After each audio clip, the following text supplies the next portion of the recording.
Hi all. Now we're going to see about asymptotic notations in design and analysis of algorithm. Asymptotic notations. These are the expressions that are used to represent the complexity of an algorithm. There are three types of analysis that we perform on a particular algorithm. First one, it is a best case. Next, it is a worst case. And finally, the average case. Best case, it is that in which we analyze the performance of an algorithm for the input in which the algorithm takes less time or space. Worst case, in which we analyze the performance of the algorithm for the input for which the algorithm takes the long time or the space. Average case, in which we analyze the performance of the algorithm for the input for which the algorithm takes time or the space that lies between the best case and the worst case.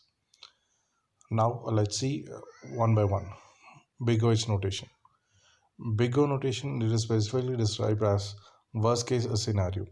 It is also represented as upper bound algorithm complexity for an algorithm.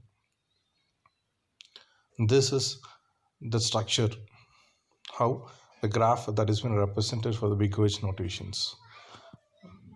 We have the input data as well as the complexity. This shows the lower bound of an algorithm. Next, it is a big omega notation. Omega notation specifically describes the best case scenario.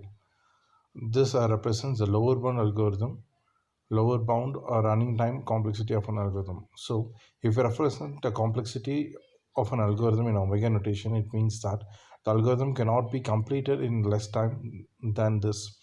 It would at least take the time represented with omega notation, or it can take more. This is the graph that represents the big omega notation. And finally, the theta notation. This notation describes both the upper bound and the lower bound of an algorithm. So we can say that this defines exact asymptotic behavior. In the real case scenario, the algorithm not always run on the best and the worst case. The average running time lies between the best and the worst case, and this can be represented as the theta notation. And this is the representation, graphical representation for the theta notation. Thank you.